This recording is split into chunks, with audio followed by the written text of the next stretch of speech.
Amen.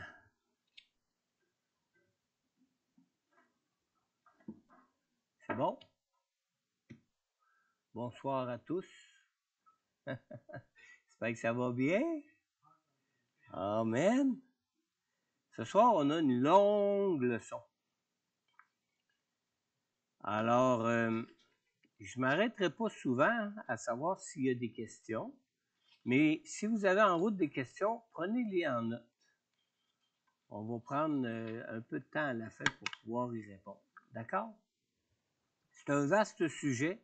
J'ai essayé d'être le plus concis possible pour emmener vraiment ce qui est juste essentiel concernant le sujet du baptême du Saint-Esprit qu'on voit dans la parole de Dieu. Amen. On va prier pour commencer. Père éternel, Seigneur Dieu Tout-Puissant, merci Seigneur Dieu pour ta parole, Seigneur. Et Seigneur, ce soir, Seigneur, merci pour ton Saint-Esprit, Seigneur. Le sujet dont nous parlons ce soir, Seigneur Dieu, on te prie particulièrement, Seigneur Dieu, que ton Saint-Esprit puisse ouvrir notre intelligence, que ton Saint-Esprit puisse conduire nos pensées, nos cœurs, Seigneur Dieu, et que ton Saint-Esprit lui-même nous enseigne concernant le baptême de ton Saint-Esprit, Seigneur Jésus. Seigneur, je te prie d'agir puissamment ce soir, Seigneur. Et Seigneur, comme nous l'avons chanté, Seigneur Dieu, je te prie qu'on puisse voir la gloire de ta personne à travers cette étude ce soir, qu'on puisse voir aussi, Seigneur Dieu Tout-Puissant, l'importance, Seigneur Dieu, du baptême du Saint-Esprit pour chacun de tes enfants dans la foi en ton nom, Seigneur Jésus.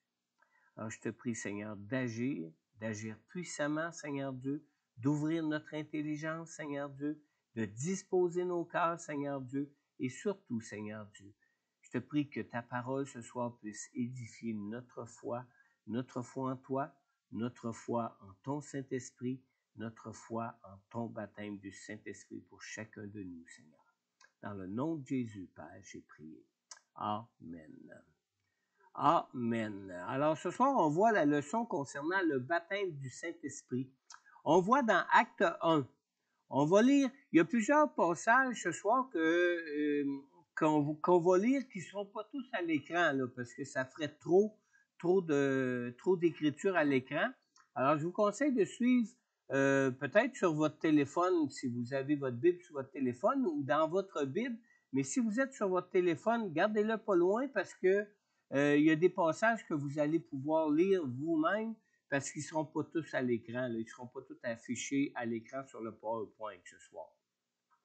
Alors, on voit dès le départ dans Acte 1, dans le verset 4 à 8, avant son ascension au ciel, Jésus a dit à ses disciples de ne pas s'éloigner de Jérusalem, mais d'attendre ce que le Père avait promis.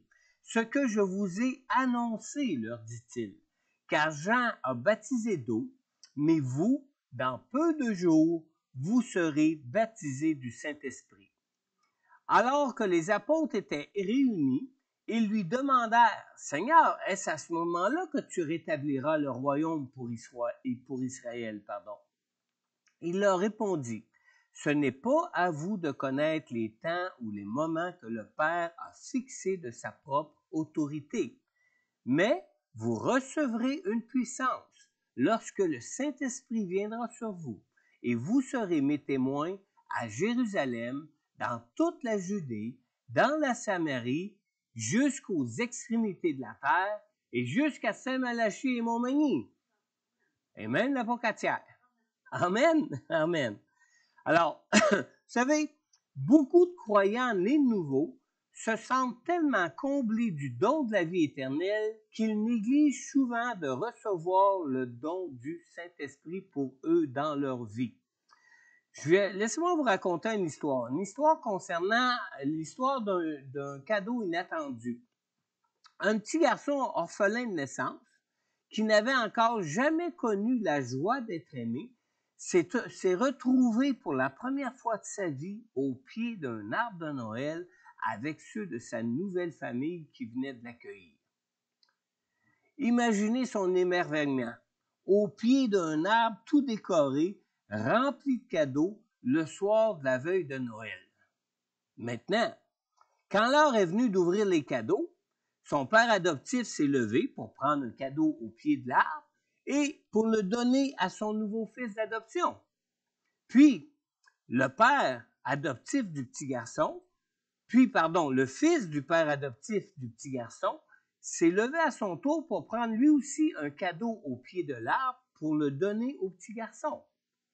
Mais le petit garçon était tellement émerveillé du cadeau que son père adoptif venait de lui remettre qu'il n'a même pas remarqué que son nouveau frère adoptif avait lui aussi un cadeau pour lui à lui remettre. Le petit garçon était tellement heureux du cadeau que son père adoptif venait de lui donner que le cadeau de son frère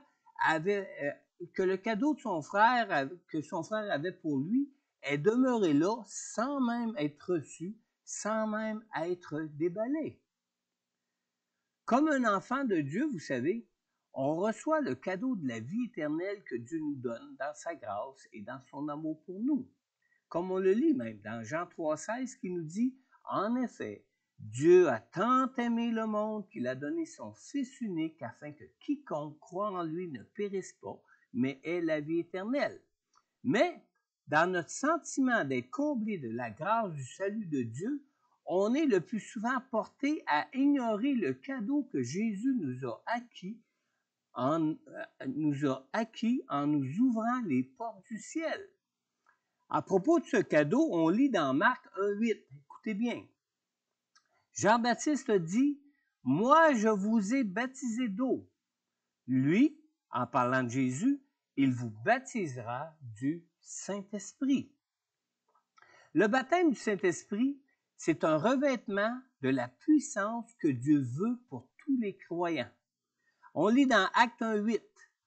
Mais vous recevrez une puissance lorsque le Saint-Esprit viendra sur vous et vous serez mes témoins à Jérusalem, dans toute la Judée, dans la Samarie et jusqu'aux extrémités de la terre. En fait,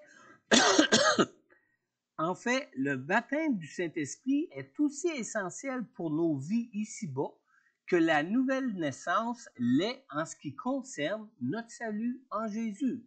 Est-ce que c'est de l'eau fraîche? Peux-tu m'emmener de l'eau?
C'est faible avant?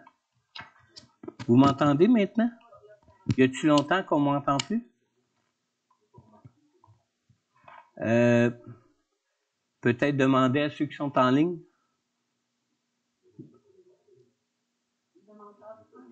Ah, d'accord. Ceux qui sont en ligne, depuis quand est-ce que vous m'entendez plus? Une couple de minutes. Depuis l'eau. Depuis le verre d'eau.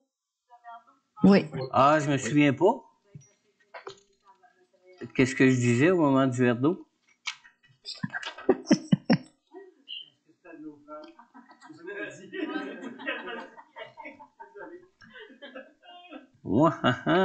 Je suis en train de lire Acte 1:8. Ouais. OK. L'histoire du petit garçon était passée, oui. Oui. D'accord. Et là, je m'entends bien, par exemple. Wow. Acte 1:8. Acte 1:8. OK. On va commencer tout de suite après Acte 1:8. Ben, c'est-à-dire, juste avant Acte 1:8, je disais que le baptême du Saint-Esprit est un revêtement de puissance que Dieu veut pour tous les croyants. Et j'ai lu Acte 1:8 qui disait, vous recevrez une puissance lorsque le Saint-Esprit viendra sur vous et vous serez mes témoins à Jérusalem, etc. En fait, le baptême du Saint-Esprit est aussi essentiel pour nos vies ici-bas que la nouvelle naissance peut l'être en ce qui concerne notre salut en Jésus. Alors, nous avons besoin du baptême du Saint-Esprit pour être victorieux dans ce monde, autant que nous avons besoin de la nouvelle naissance pour être en relation spirituelle avec Dieu dans nos vies. Dans Apocalypse 12, dans le verset 10 et 11, la première partie du verset 11, nous lisons « Puis j'entendis dans le ciel une voix forte qui disait « Maintenant le salut est arrivé, ainsi que la puissance, le règne de notre Dieu et l'autorité de son Messie. En effet, il a été jeté dehors, l'accusateur de nos frères et sœurs, celui qui les accusait jour et nuit devant notre Dieu. Ils l'ont vaincu grâce au sang de l'agneau et grâce à la parole de leur témoignage. » Alors, on voit ici comment que la puissance de Dieu s'est manifestée par deux choses depuis que Jésus est venu comme Messie. Premièrement, la première arme de notre victoire sur le péché et sur la mort pour nos vies, c'est la nouvelle naissance. La nouvelle naissance dans le sens que l'acte rédempteur de Jésus qui nous délivre de nos péchés et qui nous donne maintenant de vivre en relation avec Dieu devient la base même de notre victoire sur l'ennemi dans nos vies.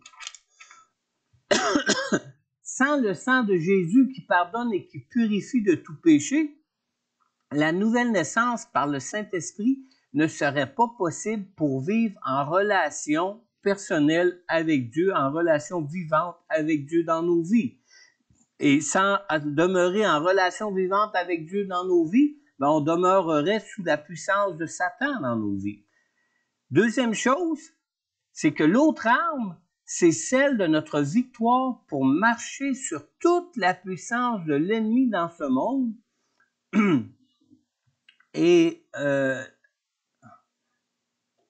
Et cette arme, c'est la parole de notre témoignage qu'on a vu dans le verset 11. Dans Acte 1:8, comme on l'a lu tantôt, vous recevrez une puissance lorsque le Saint-Esprit viendra sur vous et vous serez quoi? Mes témoins. Alors, ça parle ici directement de cette arme qui est notre témoignage, qui est la parole de notre témoignage pour être vainqueur dans nos vies, dans ce monde. Maintenant, le but du baptême du Saint-Esprit qu'on voit dans ce verset, c'est d'être revêtu de la puissance d'en haut pour rendre ce témoignage du salut qui est accompli par Jésus. Ce revêtement de puissance est essentiel pour faire taire l'accusateur, l'ennemi de nos vies ici-bas et pour l'avancement du royaume de Dieu dans ce monde. Maintenant, pardon, je reprends un verre d'eau.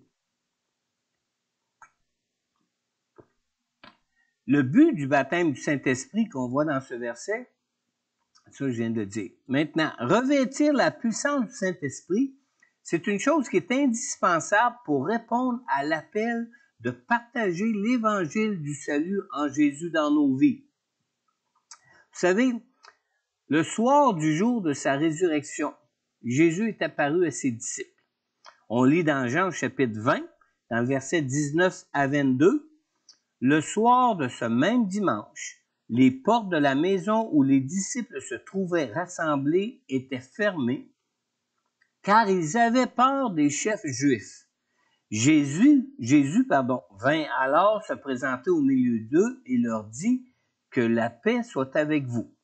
Après avoir dit cela, il leur montra ses mains et son côté. Les disciples furent remplis de joie en voyant le Seigneur.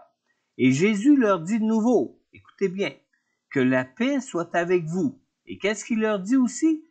Tout comme le Père m'a envoyé, moi aussi je vous envoie. Après ces paroles, il souffla sur eux et leur dit, recevez le Saint-Esprit. Dans Jean chapitre 20, on vient de lire dans le verset 21 que Jésus a dit à ses disciples que la paix soit avec vous, et il dit particulièrement, tout comme le Père m'a envoyé, moi aussi je vous envoie. Alors Jésus nous appelle tous ici à faire de lui le modèle à suivre pour être revêtu de la puissance du Saint-Esprit de Dieu pour nos vies, comme lui-même l'a été en tant que Messie quand il est venu marcher sur cette terre. Vous savez que Jésus a commencé son ministère en disant dans Luc au chapitre 4, dans le verset 18 et 19, Jésus a dit, « L'Esprit du Seigneur est sur moi, parce qu'il m'a consacré par onction pour annoncer la bonne nouvelle aux pauvres. Il m'a envoyé pour guérir ceux qui ont le cœur brisé, pour proclamer aux prisonniers la délivrance et aux aveugles le recouvrement de la vue, pour envoyer libres les opprimés, pour proclamer une année de grâce du Seigneur. » Puis, Jésus a terminé son ministère comment? Jésus a terminé son ministère en disant à ses disciples dans Marc 16, dans le verset 15, on va lire aussi le verset 17 à 18, il leur dit, « Allez dans tout le monde entier proclamer la bonne nouvelle à toute la création. Voici les signes qui accompagneront ceux qui auront cru en mon nom, ils pourront chasser des démons, parler de nouvelles langues, attraper des serpents, et s'ils boivent un breuvage mortel, celui-ci ne leur fera aucun mal. Ils poseront les mains sur les malades, et ceux-ci seront guéris. » Maintenant, quand on regarde tout ça, on parle tout de signes surnaturels. Hein? On parle tout d'événements, de choses qui sont surnaturelles à laquelle Jésus nous appelle à vivre dans nos vies comme lui-même avait été appelé du Père quand il est venu vivre ici-bas. Maintenant, comme Jésus a été revêtu de la puissance du Saint-Esprit pour accomplir son appel dans ce monde, nous sommes nous aussi appelés à chercher à être revêtus de cette même puissance du Saint-Esprit. Jésus a commencé son ministère sur terre seulement après que le Père l'eut revêtu du Saint-Esprit.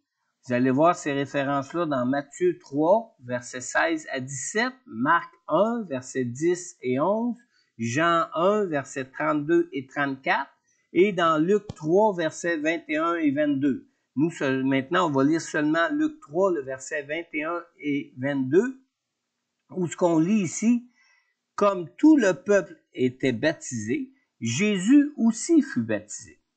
Pendant qu'il priait, le ciel s'ouvrit, et le Saint-Esprit descendit sur lui sous une forme corporelle comme une colombe. Et une voix fit entendre du ciel ces paroles. « Tu es mon Fils bien-aimé, tu as toute mon approbation. » Maintenant, vous savez que, en raison de sa nature humaine dans laquelle Jésus a vécu dans ce monde, hein, qui était une nature tout à fait semblable ou comme la nôtre, une nature de faiblesse, une fois rempli du Saint-Esprit, en raison de cette nature-là, Jésus a été éprouvé dans sa fidélité à Dieu.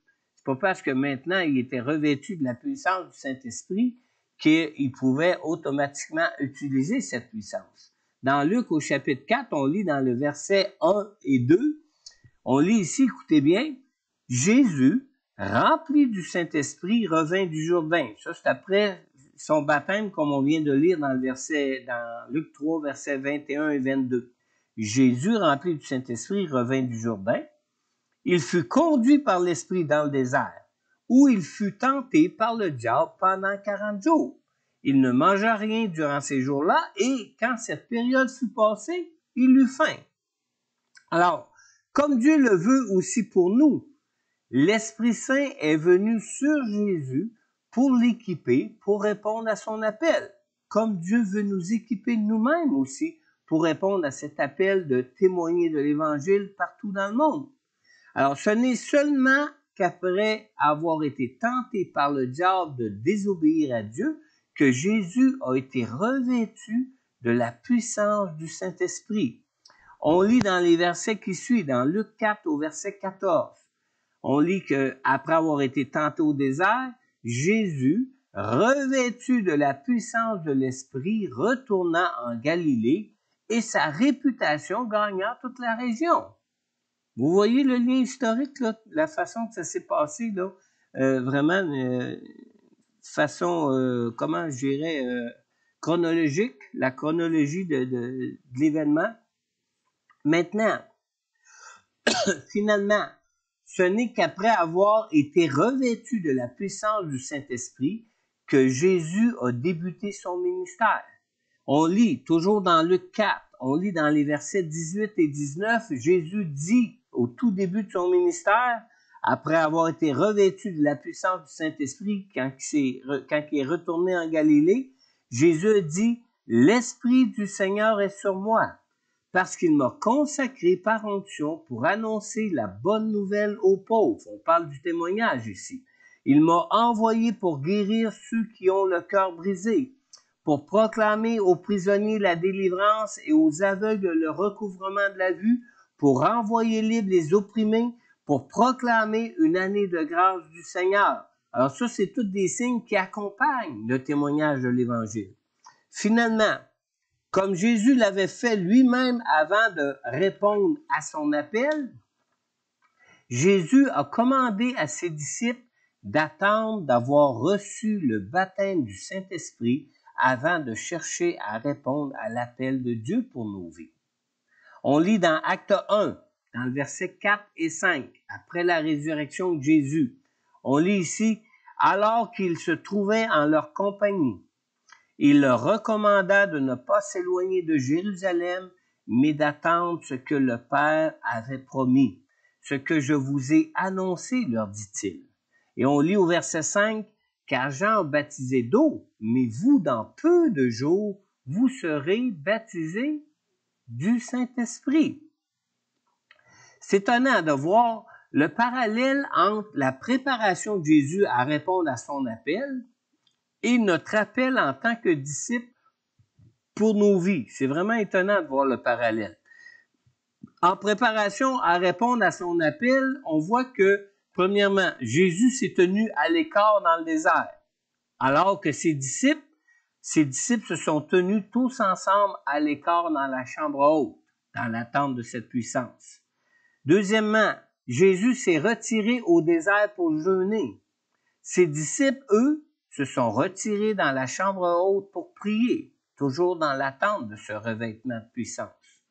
Troisièmement, Jésus a été 40 jours au désert pour être éprouvé.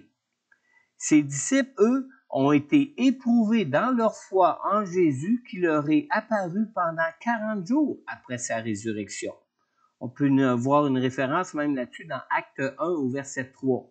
Quatrièmement, Jésus a commencé son ministère après avoir été revêtu de la puissance du Saint-Esprit. Et les disciples, eux, ont témoigné de l'Évangile avec la puissance du Saint-Esprit seulement à partir du jour où ils ont été revêtus de sa puissance, c'est-à-dire au jour de la Pentecôte. Cinquièmement, Jésus était revêtu de la puissance du Saint-Esprit et accomplissait des miracles.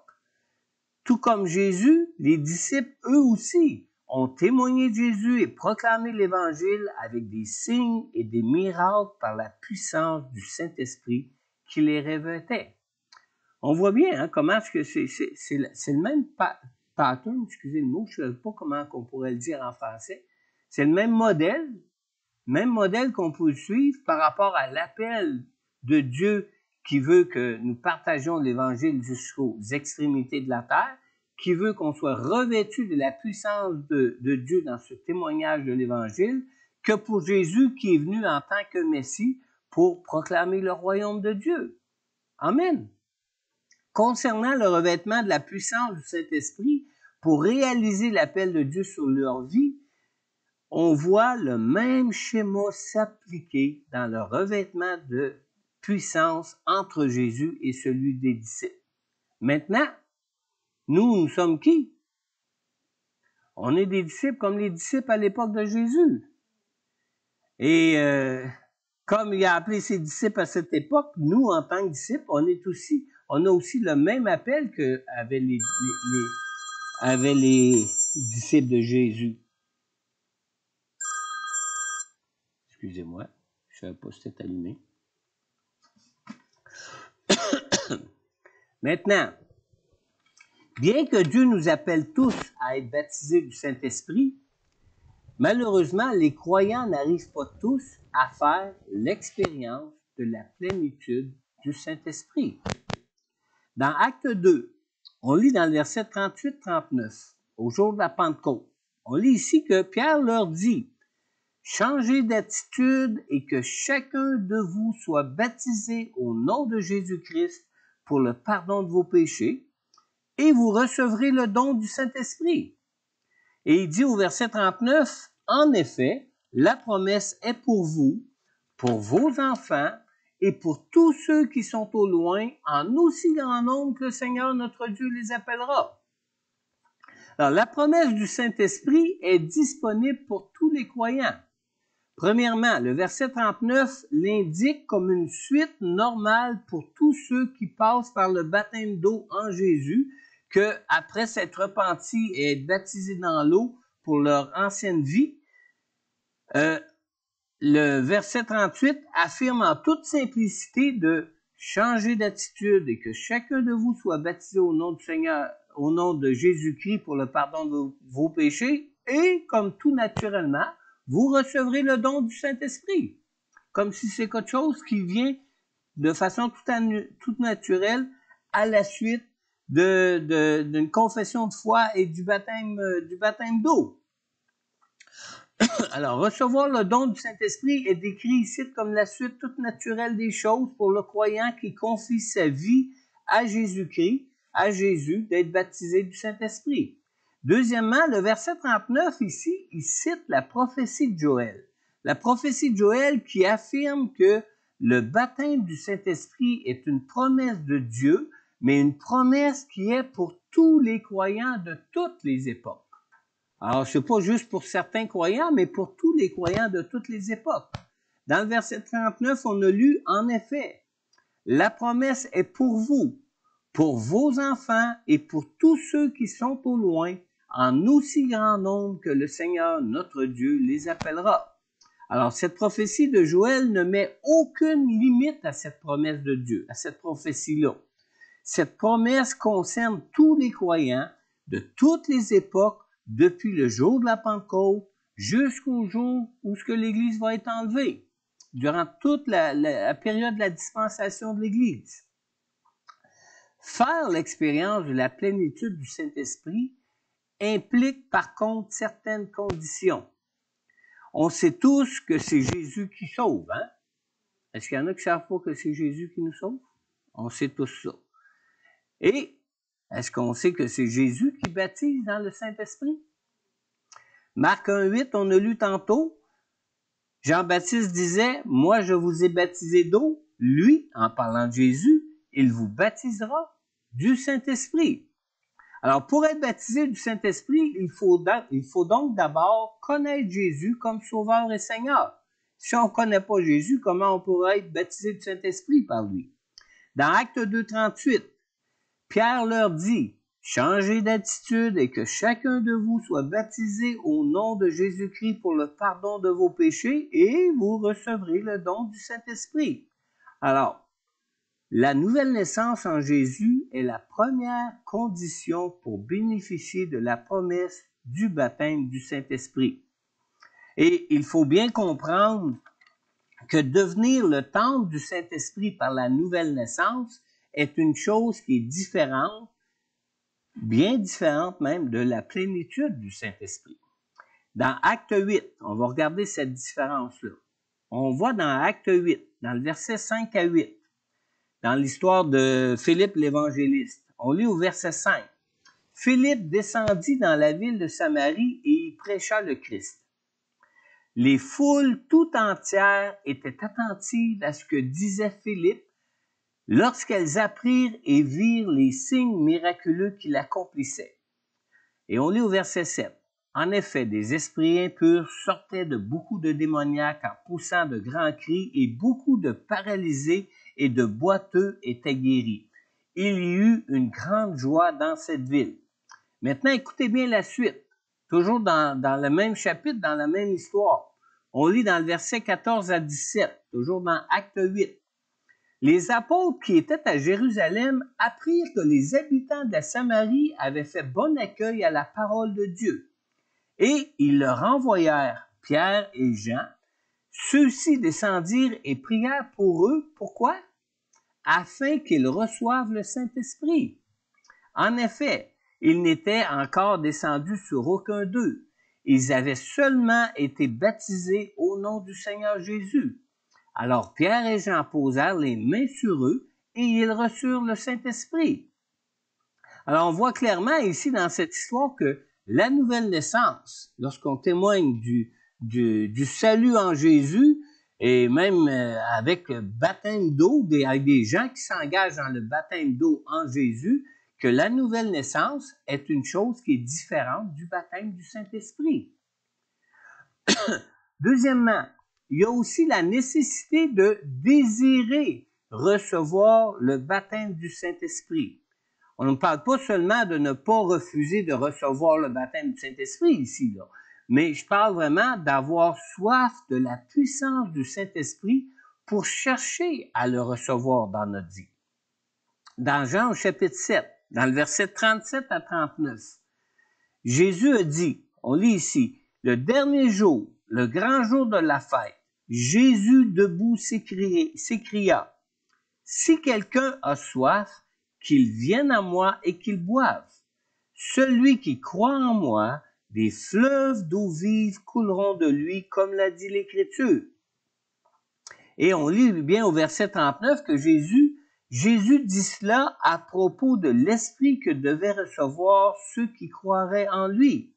En effet, l'Esprit Saint n'avait pas encore été donné parce que Jésus n'avait pas encore été élevé dans sa gloire. Vous savez, le Seigneur nous a tous créés libres. Le Seigneur ne nous impose jamais sa volonté ou son plan de vie. Alors, la réalisation de ses promesses pour nos vies ici-bas, comme celle de la promesse du baptême du Saint-Esprit, la réalisation de ces promesses pour nos vies ici-bas ne s'accomplit dans nos vies qu'en réponse au désir de nos cœurs pour Dieu. Et ce n'est pas différent en ce qui concerne le baptême du Saint-Esprit. Maintenant, l'expérience de la plénitude du Saint-Esprit n'est pas une expérience unique comme celle de la nouvelle naissance. C'est différent aussi. L'expérience de revêtement de la puissance du Saint-Esprit doit être constamment renouvelée de jour en jour en fonction du désir de notre cœur de rendre témoignage à l'Évangile de Jésus. On va regarder deux textes qui concernent le baptême du Saint-Esprit à ce sujet-là. On a Acte 4, dans le verset 29 à 31. On lit à partir du verset 29. Écoutez bien. Et maintenant, c'est les disciples ici qui s'adressent au Seigneur en prière. Et maintenant, Seigneur, sois attentif à leurs menaces et donne à tes serviteurs d'annoncer ta parole avec une pleine assurance. Déploie ta puissance pour qu'il se produise des guérisons, des signes miraculeux et des prodiges par le nom par le nom de ton saint serviteur Jésus. Quand ils eurent prié, écoutez bien ce qui est arrivé, quand ils eurent prié, l'endroit où ils étaient rassemblés trembla. Ils furent tous remplis du Saint-Esprit et ils annonçaient la parole de Dieu avec assurance. C'est une histoire qui ressemble à celle qu'on a déjà lue, hein? Celle du jour de la Pentecôte. Maintenant, celle du jour de la Pentecôte n'est pas racontée dans Acte 4, dans le verset 29 à 31. C'est pas celle-là qu'on vient de raconter. Ça s'est passé après le jour de la Pentecôte, après que les disciples aient été emprisonnés, puis relâchés, où ils se sont ont prié, puis ils ont reçu à nouveau le baptême du Saint-Esprit.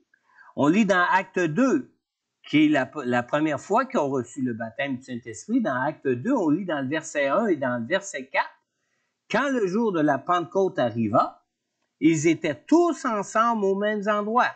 Et on lit au verset 4, ils furent tous remplis du Saint-Esprit et se mirent à parler en d'autres langues, comme l'Esprit leur donnait de s'exprimer. Alors, la chose qu'on voit ici, autant dans le verset 31 de Acte 4 que dans le verset 4 de Acte 2, qu'ils furent tous remplis du Saint-Esprit, dans deux situations différentes, à deux occasions différentes. On a ici deux histoires différentes qui parlent de deux expériences différentes du baptême du Saint-Esprit qui se passent dans des temps différents, mais qui concernent les mêmes personnes. Ceux qui étaient là au jour de la Pentecôte, qui se retrouvent aussi encore ensemble par la suite, après que certains aient été emprisonnés et relâchés. Alors, le baptême du Saint-Esprit n'est donc pas une expérience unique où on est rempli du Saint-Esprit une seule fois pour toute notre vie, comme la nouvelle naissance. Absolument pas. Le baptême du Saint-Esprit est une expérience très différente de la nouvelle naissance. C'est une expérience qui doit être renouvelée régulièrement en fonction de notre implication à témoigner du Seigneur. Amen. Oui, Marc. Baptême, ça veut dire qu'ils n'ont pas l'immersion. Oui. Oui, ça réfère à la même chose. Puis on a des textes où on réfère au baptême en parlant d'être rempli, puis on a d'autres textes où on parle d'être rempli en référant au baptême. Ça, c'est ceux qui sont ceux qui confondent la nouvelle naissance avec le baptême du Saint-Esprit, qui disent que c'est qui mêle ici l'expression comme si on parlait d'autre chose. Mais le baptême du Saint-Esprit, c'est une chose. Être rempli du Saint-Esprit, c'est la même chose que le baptême du Saint-Esprit.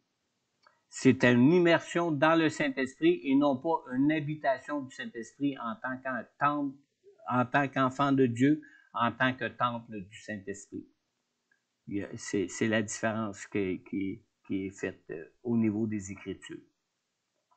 Maintenant, faire l'expérience du baptême du Saint-Esprit exige la foi et exige l'engagement de notre cœur.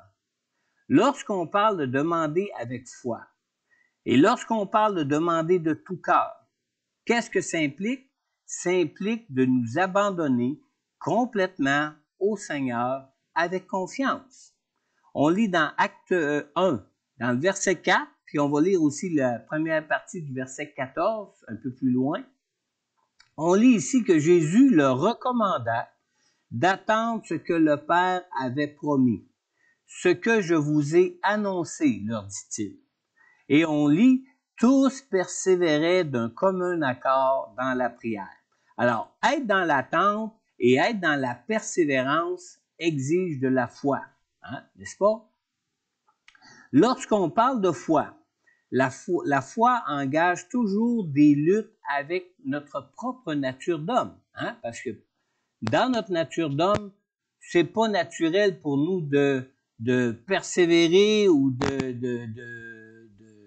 d'être dans l'attente quand on voit rien se passer. Hein? On aime voir les choses se passer, on aime voir les choses arriver. Alors, lorsqu'on parle de foi, la foi engage toujours des luttes avec notre nature d'homme. Les faiblesses de notre nature humaine, elles, nous pousse souvent à élever des barrières qui vont empêcher ou nous empêcher de nous abandonner avec foi à Dieu. Alors, nous pouvons identifier 3 barrières dans les Écritures, 3 barrières qui s'élèvent souvent dans nos cœurs face à Dieu en ce qui concerne le baptême du Saint-Esprit. On lit dans Luc au chapitre 11, dans le verset 9 et 10, et on va voir tantôt à la fin que ça concernait vraiment la réception de la plénitude du Saint-Esprit. Jésus ici parle, « Et moi je vous dis, demandez et l'on vous donnera, cherchez et vous trouverez, frappez et l'on vous ouvrira. En effet, tous ceux qui demandent reçoivent, celui qui cherche trouve et l'on ouvrira à celui qui frappe. » Alors, la première barrière qu'on voit ici, là, c'est la barrière du doute. Il peut nous arriver de penser opportuner Dieu, surtout quand on prie, puis qu'on attend, puis que ça n'arrive pas. Hein? Les disciples ont été 10 jours dans la chambre haute, je pense, à prier, puis à garder tout ensemble dans la prière, dans l'attente du baptême du Saint-Esprit. Puis à un moment donné, ils ont dû dire, on va-tu recevoir quelque chose à un moment donné? Ils ne savaient même pas qu'est-ce qu'ils devaient recevoir. N'est-ce pas? Alors, ils ont dû vivre des temps de doute, mais il faut surmonter ces temps de doute-là et demeurer dans l'attente et de demander avec foi. Moi, j'ai déjà entendu des gens me dire, si Dieu veut me baptiser du Saint-Esprit, ben qu'il le fasse. Moi, je ne demande plus. Ben, désolé, par rapport à ce qu'on a lu dans Jean tantôt, si tu n'as pas soif du Saint-Esprit pour demeurer dans l'attente et dans la foi, tu n'as pas grand-chance d'en recevoir. Ça prend une soif du Saint-Esprit, premièrement, puis ça prend la foi qui va surmonter tout doute, à savoir, ben, je comprends pas pourquoi ça tarde à le recevoir, mais Dieu le veut pour tout le monde. Et Dieu veut le donner à tout le monde. On a même besoin de l'avoir. Tout le monde en a besoin. Alors, il faut persévérer au-delà de nos doutes et demeurer dans la foi et dans la prière. Demander avec foi de tout cœur prouve même notre soif pour le Saint-Esprit. Et à l'inverse, ne pas demander démontre plutôt soit un manque de foi, soit un manque de désir pour la puissance du Saint-Esprit dans nos vies, ou encore un doute que Dieu veuille nous baptiser. Alors, si vous arrive que vous avez le doute que Dieu puisse vouloir vous baptiser, ben juste à revoir la promesse de Joël que Pierre a citée au jour de la Pentecôte, où c'était une promesse qui est donnée pour tous, en dehors de toute époque, en dehors de toute catégorie de personnes que ce soit, Dieu veut le donner à chacun. Amen. Maintenant, dans Luc 11, dans le verset 11 et 12, on lit ici, « Quel père parmi vous donnera une pierre à son fils s'il lui demande du pain? Ou bien s'il demande un poisson, lui donnera-t-il un serpent au lieu d'un poisson? Ou bien s'il demande un œuf, lui donnera-t-il un scorpion? » Alors, la deuxième barrière qu'on peut voir ici, c'est la barrière de la crainte. Certains peuvent craindre l'expérience du baptême du Saint-Esprit. Et leurs craintes peuvent les empêcher même de s'abandonner complètement, totalement à Dieu en toute confiance pour le recevoir. L'inconnu, vous savez, ça fait toujours peur. Quand on ne connaît pas quelque chose, on a toujours peur. On fait juste s'en aller en auto, même quand ça fait des années qu'on conduit. Si on va dans une nouvelle ville qu'on n'est jamais allé, on a déjà des craintes à savoir si on ne se trompera pas de route, si on ne sera pas embêté, puis qu'on ne se perdra pas au milieu de la ville. On peut avoir ces mêmes craintes-là, même en ce qui concerne le baptême du Saint-Esprit, mais d'une façon différente. Vous comprenez bien, je pense. Alors, les craintes peuvent nous empêcher de nous abandonner à Dieu en toute confiance pour le recevoir. L'inconnu fait toujours peur. Et certains ont plein de craintes à savoir qu'il pourrait leur arriver d'être trompés par un mauvais esprit. Et vous savez, ceux qui s'opposent au baptême du Saint-Esprit dans tout le monde chrétien, il y en a qui s'opposent au baptême du Saint-Esprit. Et les gens ont souvent utilisé cet argument-là, à savoir que tu ne sais pas quel esprit va te répondre. Mais moi, je ne m'inquiète pas de ça. Si vous vous adressez à Dieu, on n'a pas à nous inquiéter. Dieu est souverain. Est-ce qu'on demanderait à Dieu un poisson puis qu'il laisserait un démon nous donner un scorpion? Non, absolument pas. Absolument pas. Le Seigneur ne permettra pas que vous soyez trompés par un mauvais esprit. Parce que si vous voulez vraiment vous confier à lui, si vous avez vraiment une soif de recevoir la puissance du Saint-Esprit pour votre vie, et si vous vous abandonnez vraiment à Dieu, pourquoi Dieu vous laisserait tomber? Il n'y a aucune raison pour ça. Maintenant, dans Luc 11, on lit au verset 13. Si donc, mauvais comme vous l'êtes, vous savez donner de bonnes choses à vos enfants, le Père céleste donnera d'autant plus volontiers le Saint-Esprit à ceux qui le lui demandent. Alors, toute cette section-là de Luc au chapitre 11 concerne le baptême du Saint-Esprit. La troisième barrière qu'on peut voir ici, c'est le sentiment d'indignité. On peut aussi craindre de ne pas être à la hauteur pour recevoir pleinement la puissance du Saint-Esprit de Dieu dans nos vies. Avoir l'impression de manquer de dignité, c'est quelque chose qui ne peut pas venir de Dieu. Ça ne peut pas venir de Dieu, cette impression-là de manquer de dignité. Quand Jésus a reçu le Saint-Esprit, le jour où le ciel s'est ouvert sur lui, Dieu lui a accordé l'Esprit sans mesure. Puis n'oubliez pas que nous-mêmes, pour notre revêtement de la puissance de Dieu dans notre vie, dans notre appel d'être témoin de l'Évangile ici-bas, on suit le même modèle que Jésus. C'est le même schéma de revêtement qu'on suit pour nos vies. Par notre foi en Jésus, lorsque Dieu nous regarde, c'est Jésus que Dieu voit en nous. Alors, comme pour Jésus, Dieu est prêt à nous accorder l'Esprit comme il l'a fait pour Jésus, sans mesure, dans toute sa plénitude. Amen. Alors, il faut aussi nous souvenir que Dieu ne nous accorde pas son Esprit par mérite, ni par besoin. On peut dire, oh, Jésus, lui, il méritait bien, il était sans péché. Oui, on pourrait dire ça. Mais c'est pas parce qu'on mérite quoi que ce soit que Dieu nous fait grâce et du salut et du baptême du Saint-Esprit. C'est une promesse de Dieu, d'une grâce de Dieu pour nous, tout simplement. Souvenez-vous que Jésus marchait dans une chair de faiblesse comme pour nous. Et c'est pas parce qu'il était dans une chair de faiblesse que Dieu l'a pas apprécié parfaitement. Et quand Dieu nous regarde, nous qui avons notre foi en Jésus, c'est Jésus qui voit en nous. Alors c'est la même chose pour nous.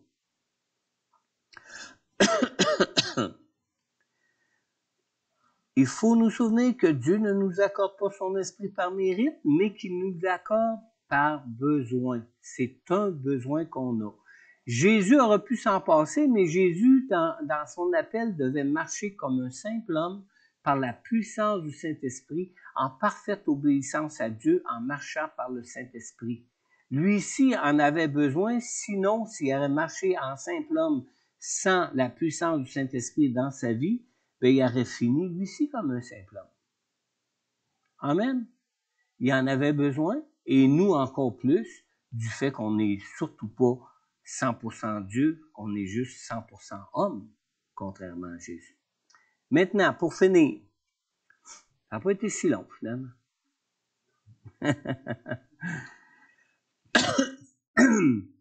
Le baptême du Saint-Esprit ouvre la porte à l'opération des dons du Saint-Esprit dans nos vies.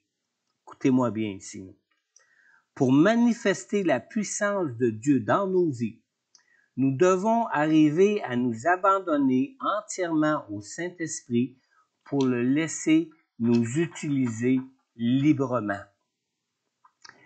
Les dons spirituels. Les dons spirituels sont des choses qui appartiennent à Dieu. Les dons spirituels ne sont pas comme les talents naturels que Dieu nous a donnés depuis notre naissance. Ça nous vient du Saint-Esprit et c'est dispensé comme le Saint-Esprit veut, au moment où le Saint-Esprit veut, ça ne fait pas partie de nous. Dans 1 Corinthiens, on lit dans le chapitre 12. On lit dans le premier verset du chapitre 12, qui est en référence aux dons spirituels, nous lisons « En ce qui concerne les réalités spirituelles, je ne veux pas, frères et sœurs, que vous soyez dans l'ignorance. » Puis on lit plus bas, dans le verset 11, toujours en référence aux dons spirituels, nous lisons « Mais toutes ces choses sont c'est un seul et même esprit qui les accomplit en les distribuant à chacun en particulier comme il le veut. » Amen. Alors les dons spirituels, ça appartient à Dieu et c'est sous la gestion du Saint-Esprit et c'est le Saint-Esprit qui les dispense comme il veut, à qui il veut. Maintenant, avant d'arriver à nous abandonner au Saint-Esprit pour voir les dons spirituels être opérés à travers nous, il nous faut d'abord arriver à lui abandonner notre langue. On lit dans Jacques au chapitre 3. On va lire le verset 3, puis après on va lire les versets 7 à 10. Je ne sais pas lequel qu'on a ici, le 8-10, je pense. Mais on lit au verset 3, juste pour se mettre plus en contexte. Quand nous mettons le mort dans la bouche des chevaux pour qu'ils nous obéissent, nous dirigeons ainsi leur corps tout entier. Et on lit au verset 7 à 10, « Toutes les espèces de bêtes, d'oiseaux, de reptiles et d'animaux marins peuvent être domptés et ont été domptés par l'homme. La langue, en revanche, aucun homme ne peut la dompter. C'est un mal qu'on ne peut pas maîtriser. Elle est pleine d'un venin mortel. Par elle, nous bénissons Dieu, notre Père, et par elle, nous maudissons les hommes faits à l'image de Dieu. De la même bouche sortent la bénédiction et la malédiction. Mes frères et sœurs, il ne faut pas que tel soit le cas. Alors, si nous pouvons arriver à abandonner le contrôle de notre langue au Saint-Esprit, de même, évidemment, nous pourrons nous soumettre pleinement au Saint-Esprit pour le laisser opérer la manifestation des dons spirituels à travers nous. Amen. D'ailleurs, le premier don que nous voyons dans la parole de Dieu qui se manifeste chez un croyant lorsqu'il fait la première fois l'expérience du baptême du Saint-Esprit, c'est quoi? C'est le don du parler en langue. Où ce que quand la personne arrive à s'abandonner au Saint-Esprit, ben le Saint-Esprit arrive à contrôler sa langue. C'est pas une question de contrôle, c'est une question de soumettre notre langue au Saint-Esprit, parce que c'est quand même nous qui parlons, mais selon ce que l'Esprit donne à notre esprit de nous exprimer. Maintenant, lorsqu'il est question du baptême du Saint-Esprit dans le livre des Actes, le don du parler en langue est toujours mentionné ou sous-entendu comme signe qu'on est rempli du Saint-Esprit. On va voir seulement quelques exemples ce soir. Dans Acte 2, au verset 4, le jour de la Pentecôte, la Bible indique clairement ici, ils furent tous remplis du Saint-Esprit et se mirent à parler en d'autres langues comme l'Esprit leur donnait de s'exprimer. On a l'autre exemple aussi chez Corneille, dans Acte 2, 10, dans le verset 44 à 47. On lit ici, Pierre parlant encore, quand le Saint-Esprit descendit sur tous ceux qui écoutaient la parole. Tous les croyants circoncis qui étaient venus avec Pierre furent stupéfaits de ce que le don du Saint-Esprit était déversé même sur les non-juifs. En effet, ils les entendaient quoi? Parler en langue et célébrer la grandeur de Dieu. Alors Pierre dit, peut-on refuser l'eau du baptême à ceux qui ont reçu le Saint-Esprit tout comme nous? On sait que Pierre ici réfère au jour de la Pentecôte. Dans Acte 19, une autre histoire, celle de Paul à Éphèse, avec les disciples d'Éphèse. On lit dans le verset 2, on va lire seulement que le verset 2, le verset 6. Vous pourrez reprendre chez vous, si vous voulez, là, toute l'histoire à partir du verset 1 au moins, je pense, jusqu'au verset 6 ou 8. Alors, dans l'histoire de Paul à Éphèse, Paul leur dit, « Avez-vous reçu le Saint-Esprit lorsque vous avez cru? » Ils lui répondirent, nous n'avons même pas entendu parler du Saint-Esprit.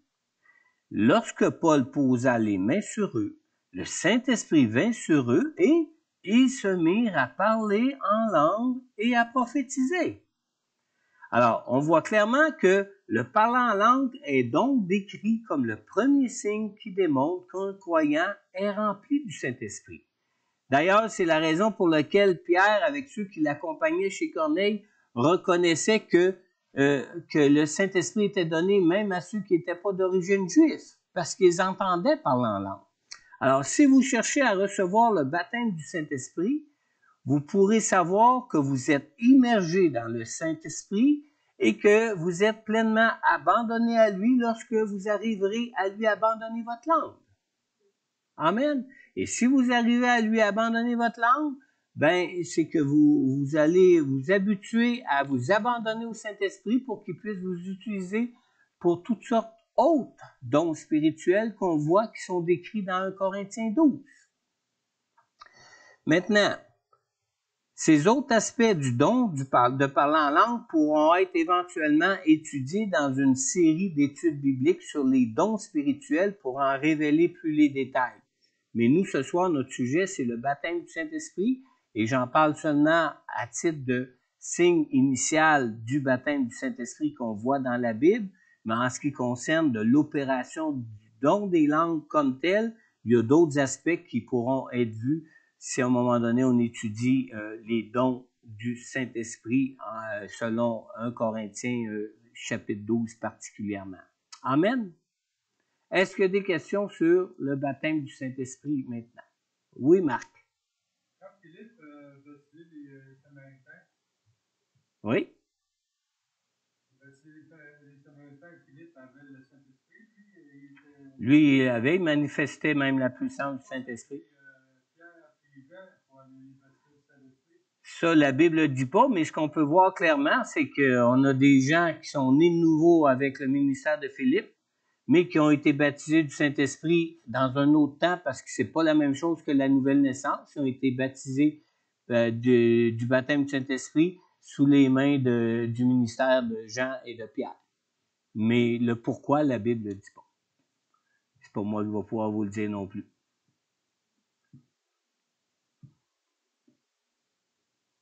D'autres commentaires?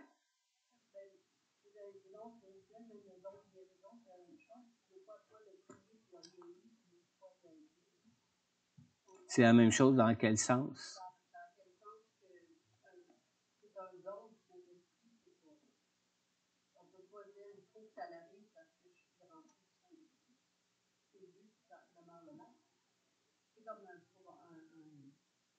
Pourquoi il n'a pas pu recevoir le don du Saint-Esprit au ministère de Philippe? Ah, ça, oui, ça, on ne peut pas le dire, on ne sait pas. La Bible ne le dit pas. On pourrait spéculer sur bien des raisons, mais il n'y a aucune indication spécifique dans la Bible qui dit pourquoi ils n'ont pas été baptisés sous le ministère de Philippe, puis qu'ils l'ont été sous le ministère de Jean et de Pierre. Ça, on ne le sait pas. C'est... La question m'est venue en tête parce que Philippe faisait des miracles. Philippe était rempli de l'Esprit, ça c'était évident. Il voyait l'action de l'Esprit, mais ils n'ont pas été baptisés.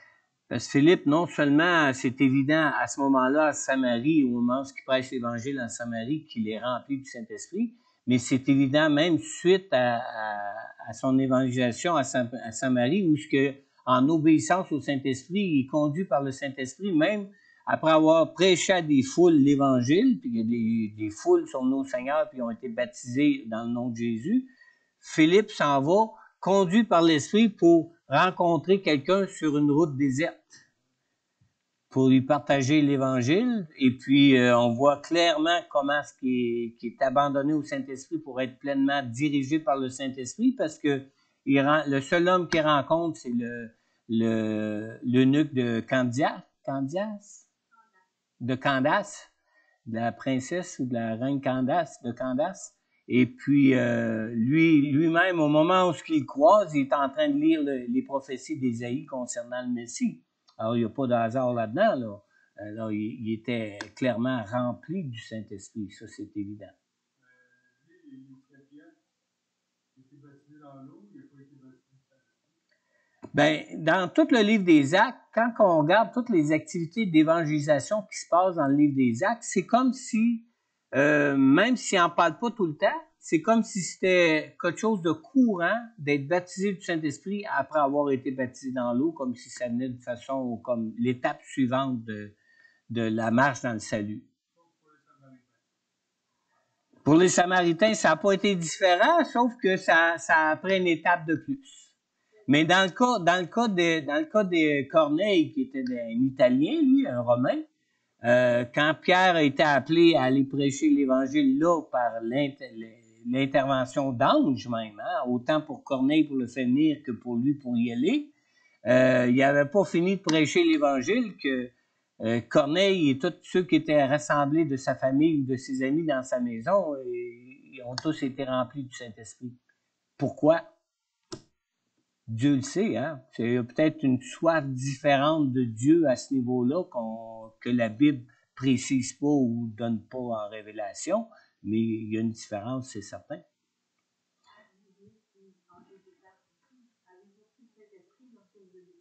Ouais. Ben, c'est qu'ils n'avaient pas entendu parler qu'il y aurait un revêtement de puissance, comme Jésus lui-même a enseigné ses disciples par rapport à ça. Là. Eux, ils étaient comme des disciples de deuxième main, si on peut dire, là, où ils ont eu en partie le besoin de repentance, mais ils n'ont pas eu la révélation du Messie en tant que tel, puis de l'œuvre du Messie quand il viendrait. Là. C'est ça qui lui manquait. Il ne faut jamais oublier que autant le baptême du Saint-Esprit que le témoignage de l'Évangile, la foi vient de ce qu'on entend, puis ce qu'on entend vient de la parole de Dieu. Fait que si on n'entend pas parler, ben, on ne peut pas y croire pour le rechercher.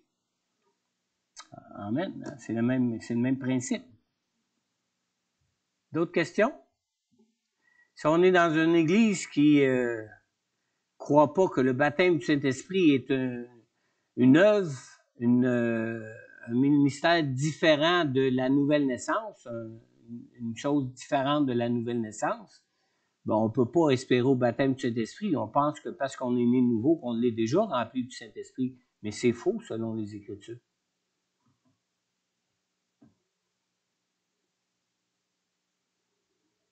Ça ne veut pas dire qu'on peut pas être sauvé si on n'est pas baptisé du Saint-Esprit. Là. C'est pas ça que je dis non plus. Là. Mais on ne peut pas le chercher si on prétend que le baptême du Saint-Esprit, c'est la même chose que la nouvelle naissance. On ne peut pas le rechercher comme Jésus qui dit d'avoir soif. Celui qui a soif, des fleuves d'eau vive vont couler à travers lui, en parlant du Saint-Esprit qui devait être donné, dont Jésus a souvent parlé, qui était la puissance de Dieu par le Saint-Esprit, dans le baptême du Saint-Esprit. Et non pas juste la nouvelle naissance. Amen? D'autres questions? La semaine prochaine, il y a deux options possibles. Soit qu'on ait finalement notre leçon sur l'Église, pas certain de l'avoir complétée, ou bien non, on va avoir la leçon sur la première leçon pas la première, mais la leçon sur la communion ou la Sainte-Sainte. Amen? Alors, à la semaine prochaine. Merci pour ceux qui étaient en ligne. Est-ce qu'il y a des questions pour ceux qui sont en ligne?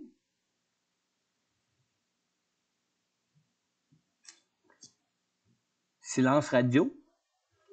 Non, pas de questions. Pas de questions, d'accord. Des commentaires? Non plus. Non Intéressant. plus. Eugénie va bien avec le nouveau bébé, avec la nouvelle grosse fille? Oui, pasteur, bonjour, ça va bien.